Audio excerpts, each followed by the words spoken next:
just set this up here. Yeah. I'll get us both in there. Closer? Yeah, I'll come closer. All right, here we go. Hello. This is Hi. the draft. This is the draft. All right, so basically I'm just going to go through this list here. I'm just going to say, G'day Perth. Time is, what is the time now? Well, 1 o'clock on the 27th of April 2021. I'm Sebastian Graff, or Seb. I'm the creator of this channel. This is my first interview with Sashi. Hi. And I saw on Telegram that we needed a Perth Avi Yemeni from Rebel News. I think I said his last name correctly. But I'm just answering that call. I heard someone say it on Telegram. So basically what I'm just trying to do, I'm just trying to spread the word for everyone, just get Australian stories that have been, just Australian stories, to get it out there, because obviously the mainstream media isn't going to do it. I'll most likely be just putting this on Telegram for the beginning, because I am new to this. This is just me right now. So here I am with Sashi. Just first, just tell us about yourself, where you're from, what's your family, and just a cool background on yourself, so everyone can get an understanding who you are. Okay. So I'm just a mum. Just a mum. At the moment, yeah. I'm actually ex-government. Yeah. Oh, ex-government, right? So I used to work for state government, and regular working parent mostly. Yeah. Full time. Yeah. And One kid, two kids. Two kids. Two kids. Yeah. They turn 15 and 15. 8 in July. Oh, so they're teenage terrors right now, aren't they? Well, tween and teen, yes. Tween and teen, that's it, yeah. Probably until COVID hit last year, it was all pretty average. My marriage sort of went through a bit of a hiccup, as a lot of people's did back in that time. All right, just last year, from the COVID. From COVID, so we separated, and so sort of just been going through the Is fallout of he that. on the mainstream media side, and you're like questioning this is all bullshit? You've seen Event 201, you know that 3 buildings went down on 9/11, and so there's all these, all the dots connect. That like, oh well, it's great that every time the state of emergency runs out, a new case comes up. So there's all these little things that some people just can't see. Yeah. So we've got to. Where I'm going next with this is, so I've got your background. So, what were your plans for that day? It was Sunday, the 25th of April. So it was the same as every Sunday.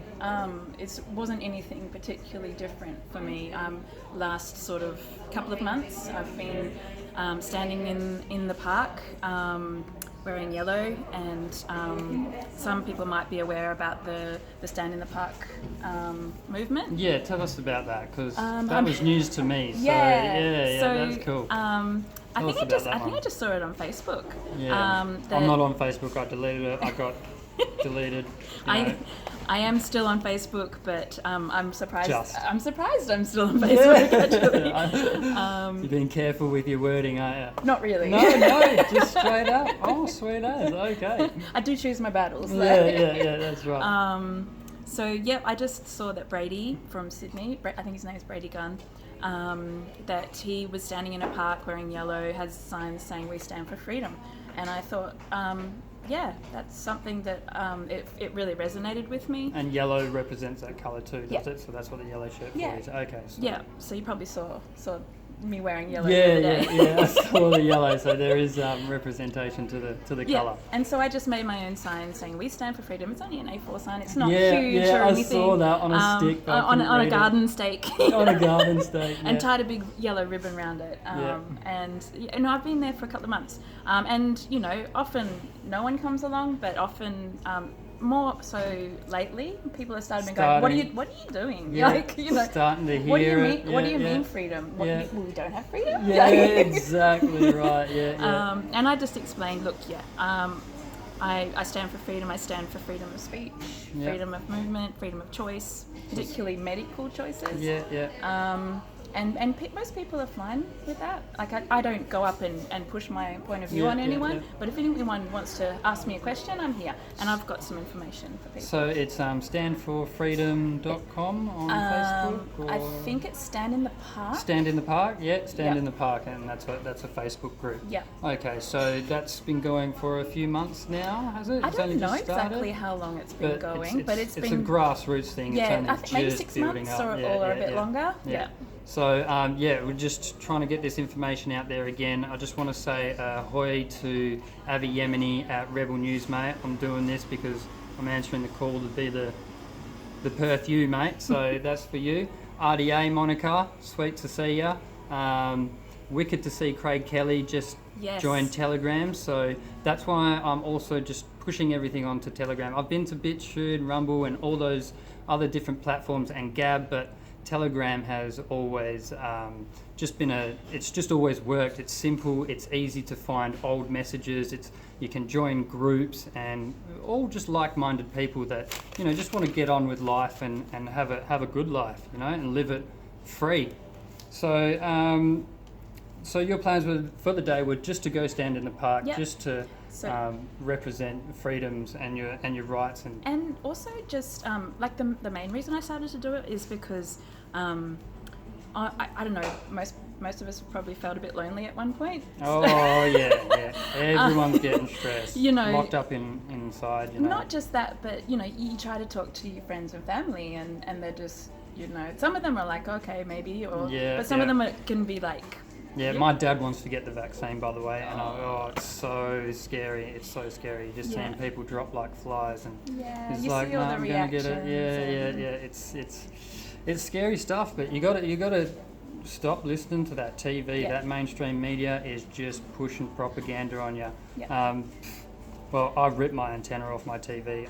It pissed me off that much. I was like, none of that. I've got my computer set up behind my TV now, and I have BitChute on or anything I want to watch. It takes a bit more effort to, think what you want to watch, because it's hard to, just be shown something. It's easier to be shown something than to force-fed something than to, look for something.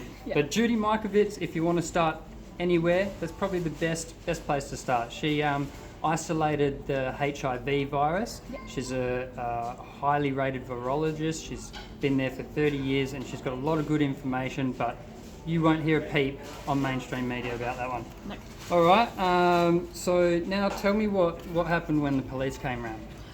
So there was just me and two other friends that I had just met from standing in the park, so on previous so there was a couple more people there, and we were just standing next to a picnic shelter where I had my sign up with my big yellow ribbon, and we were just having a chat out in the fresh air.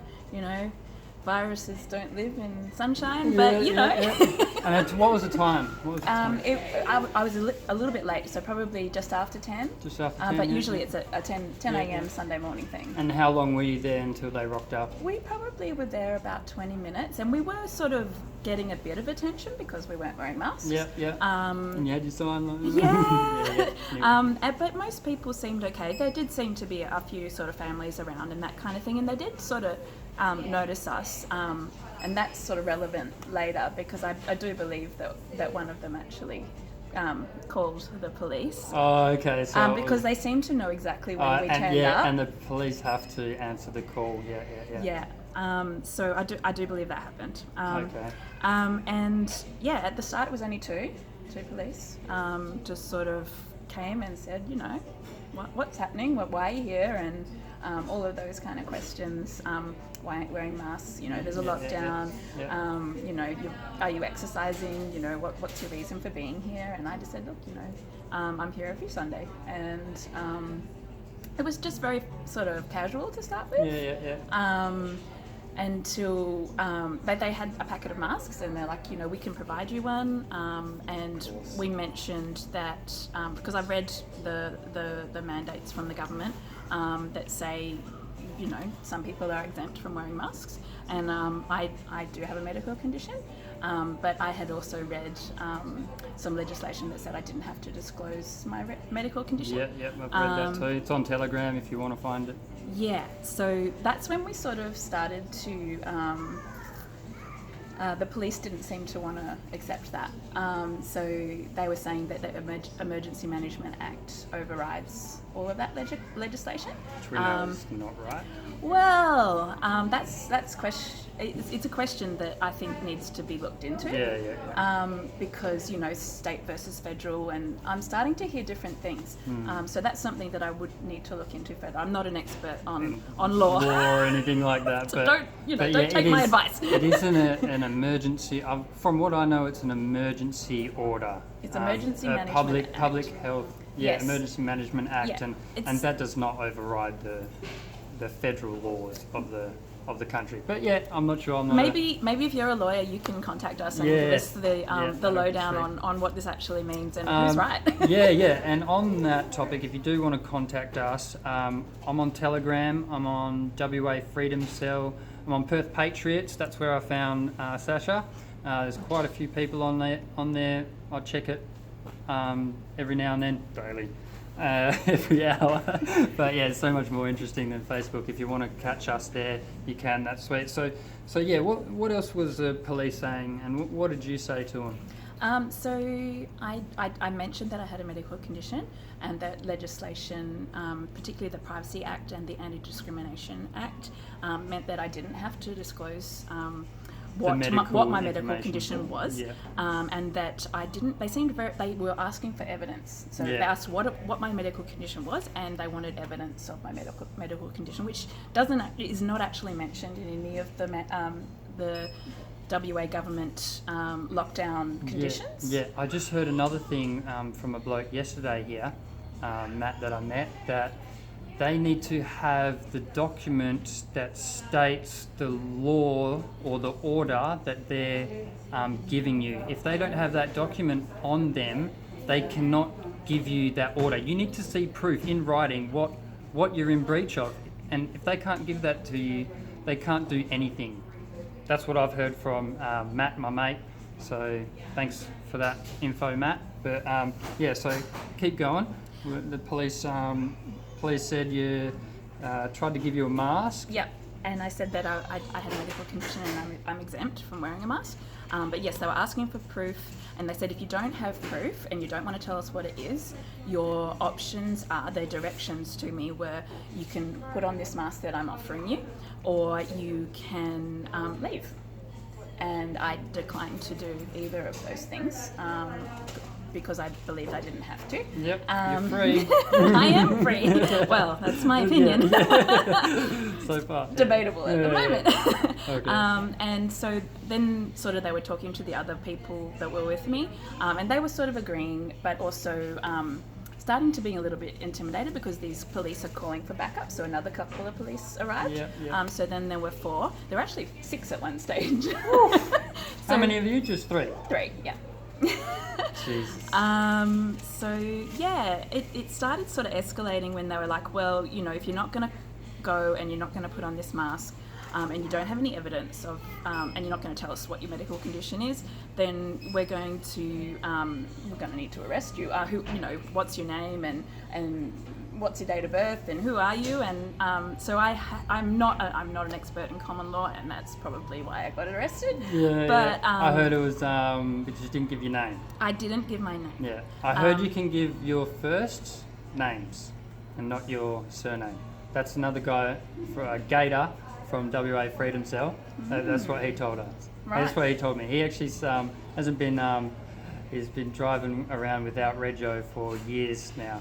So if you want to find out how to stop paying rego, that's just another tangent. Sorry, I'm a guy that loves to go on tangents. That's fine. Me too. So if I get off track, please put me back on it. That's what I got the list for. So you didn't give your name, and that's an arrestable offence. So we understand why that was. So that was the only thing they could arrest you for. So the charges were not complying with their direction. Yep. Which was not putting on the mask or leaving, or providing evidence is what they asked, and also not providing my details. So apparently, under the Criminal Investigation Act, you have to provide your details. And have any fines? Do you know if any fines are coming out of that, or Well- so they just put you in the back of the paddy wagon? I've seen that much of the video. Then what happened? Well, so there was actually a lot of conversation that happened before. That process actually took a long time. Oh, right. So I was standing there with handcuffs on for a really long time. Oh, There was really? sort of people that were gathering around and taking photos. Oh, okay. So it's got a bit of evidence. Yeah. Yeah, and my friends were trying to take bits and pieces of video while this is all happening as well. And they seemed quite, because I'm kind of aware of common law, and that if you do not consent, they actually can't take you under their jurisdiction. Yeah, that's so right. they can't arrest you. Yeah, you have to say you do not understand, because in law, understand means do you stand under me? So if you say you do not understand, that means you say you do not stand under them, which means you do not give them authority, which means they have to, if they want to bind into a contract with you, you can state your contractual agreements, and you can charge them $400 a minute to speak with you. So it's just one of there's legal things. But Yeah. back to the. So I was saying I do not consent. I was saying I do not consent to your jurisdiction. They did search my bag, grab my license and my driver's license, and said, is this your license? And I said that I'm. So they went through your personal stuff. Yeah. And I did say, where's your warrant and all that, but they didn't care. Power. Yeah. So I did say that I'm the beneficiary of that trust. Who knows if that was the right thing to say? I have read it somewhere, I'm sure we'll get plenty of comments. Hopefully we can get some comments on how we should have done it or would have done it, and hopefully it'll help someone else out there when it happens. Yeah, but they did seem very bamboozled with what to do with me, and kept calling back up. And I think eventually some sergeant or some superior or something was like, oh, okay, so you believe you're a sovereign citizen, do you? Ah, here we go, straw hat man. Yeah, that's what they call it. Yeah. And at that point I was a bit flustered, and I did kind of say, well, yeah, I'm sovereign. Yeah, that's they're putting the word in your mouth. That's the one you want in your mouth. I mean, the cops, they're cool, all right? They're just people as well. I mean, we're not going out to fight them. We're here to educate, and we all need to be educated. And I do need to say that not all of the cops were confrontational. Some of them obviously were a bit like conflicted. Yeah, I know. So probably two of the cops were conflicted, and did sort of, after I sort of looked at them in the eyes and questioned, is this right? That kind of thing. They did kind of move on. Exactly. Yeah, so then there was just that four cops. Police don't want to deal with that. That's just more paperwork. It's just like, oh, I got there, they weren't there. Like, whatever. Yeah. All right. So police were talking to you probably for what, an hour or something? It would have been probably about 20 or 30 minutes. 20, 30 minutes. Yeah. Then they put you in the paddy wagon Yeah. and took you to the station. Yeah. And then what happened? So I'd never been in custody before, so they were asking me lots of sort of medical questions, and so there was kind of the good cop and the bad cop, I guess. Yeah. So the good cop was were asking me, am I on any medications, and I did say yes, I am, and sort of they wanted details of that, and do I get dizzy and that kind of thing, and so I was answering these kind of questions so they could look after me, apparently. Maybe in that situation I'd just be like, no comment. Well, yeah. I was pretty shaken up at this point. Yeah. It's easy, because that's an answer, no comment.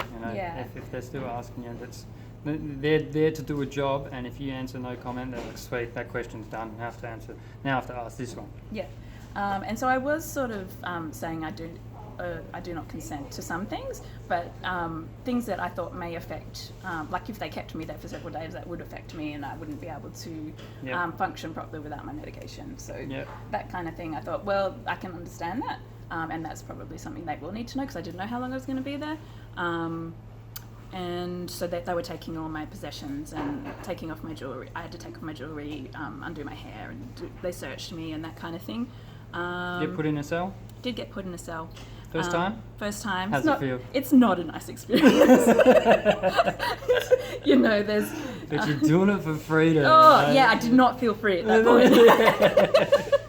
I was crying and asking for tissues at that point. Yeah, I will admit I Oh, cried more that day than I have in a very long time. Oh, it's good to get it out though. It's Yeah, good it to was get that. cathartic, so you know. Yeah. That's good. Yeah. So you got locked up. So did they charge you? Did you get any fines, any paperwork, or are you still waiting for the? No, I did get charged. I got charged for not failing to comply with the direction under the Emergency Management Act and failing to provide my details under the Criminal Investigation Act. So I do have 2 charges. I was before that happened. They did go through. I guess because I don't know if this is exactly what happened, but I guess they couldn't identify me because I didn't consent to their identification. So they did say that they had to do a DNA saliva swab, and I did not consent to that. And they said, look, if you don't consent to that, we will need to rip out at least 10 strands of your hair. And that's your option, basically, if you don't consent. So I said, no, I do not consent. And so they proceeded to, get 10 strands of my hair from the back of my head, the nape of my neck. The female officer couldn't rip it out. I guess she wasn't strong enough. I don't know. But she didn't want to do it. And so the sergeant had to step in and rip it out.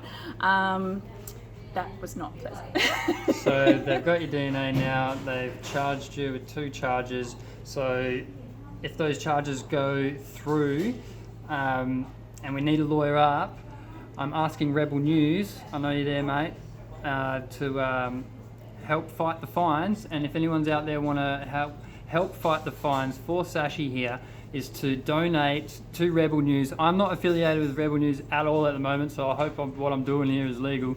But Rebel News, Avi Yemeni, this is for you, mate. I've got another one that needs help with fighting the fines. So that's just the plug for Avi there. Thanks, mate. Okay, that's all over. Just go back to what the crowd response was like.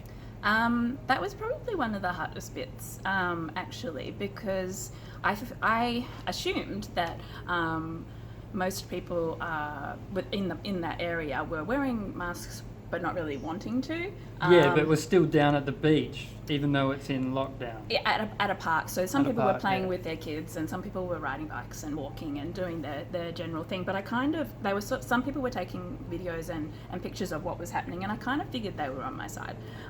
It sounded like it from the video. I could hear one video I watched. They was screaming freedom. Yeah, so that was my friend. Everyone was calling. Yeah, that was your friend. My 2 friends that were sort of there, and they sort of backed down once the police started to get a bit nasty. And I can understand that because it was really scary. Yeah. But some people started clapping as the police started to pull me away, and I thought that was in support of me. But then the police were like, "No, because someone yelled out, 'Good on you guys!' To the police, obviously, and that was a bit rough. I don't know about that. I mean, just look at the Australian Open that happened. Did you hear about the Australian Open? So woman come on to talk about the vaccines because everyone's there. Everyone's like, yeah, well, tennis. And she comes on, it's okay about this coronavirus thing, and we'll get the vaccines. And then someone in the crowd's gone, boo! And then everyone's gone, boo, boo. So you didn't hear that one in the mainstream media, did you? No. So Australian Open, everyone knows it already. So I think people were cheering you on. I like to think that, but you do question in the moment. No. Of course, it's the mainstream media just trying to attack your psychological. And the cops too. Like, what are the cops? How big do they think they are? Or they're cheering us. It's like, I don't know, mate. I heard freedom and cheering. But okay. So basically, I've already gone through everything I need to on this list. How the viewer can help. You can add something. I wasn't the only person that was arrested that day. Oh, really? Yeah. So there was another guy, I think, at the Woodbridge stand in Midland. Yep. And I believe, last I heard, so after the police pulled my hair out, they basically coerced me into signing bail. They said, look, if you don't sign bail, then we'll have to transfer you to the city lockup, because I was in Joondalup at the police station. And they said, look, you'll have to see the magistrate in the morning. The magistrate will not be pleased with what you're claiming, and will probably make an example of you and make you stay in prison for 2 weeks. until your actual trial, and that they have done that before. So actual prison, bandy up. So you were coerced into signing your bail, Yeah. basically, Yeah. and that's, I think, is illegal, Yeah. being coerced. Yeah. So what can you say? So, Um, but that's relevant because I don't think the other person that was arrested did that, and so had to stay in custody. And last I heard, they were seeing the magistrate on Monday around 12 p.m. So I don't know what's Okay. happened to this person, whether they've actually had to go to jail. know his name? I would have to look it up. Okay, But- we'll find out. Either someone knows, we I can think leave it it in the was comments. Ian, but I'm not sure. Okay, in Midland. All right, that's a new one I've heard of. So yeah, if you want to find this information, WA Freedom Cell on Telegram, Perth Patriots, Reignite Democracy Australia. Any more? Oh, there's so many There's groups. so many groups, but yeah, you just find one group and then that'll take you to another. Santa Surfing. Santa Surfing's a nice one. Okay, thanks everyone. Thank See you you. later. Bye. Bye.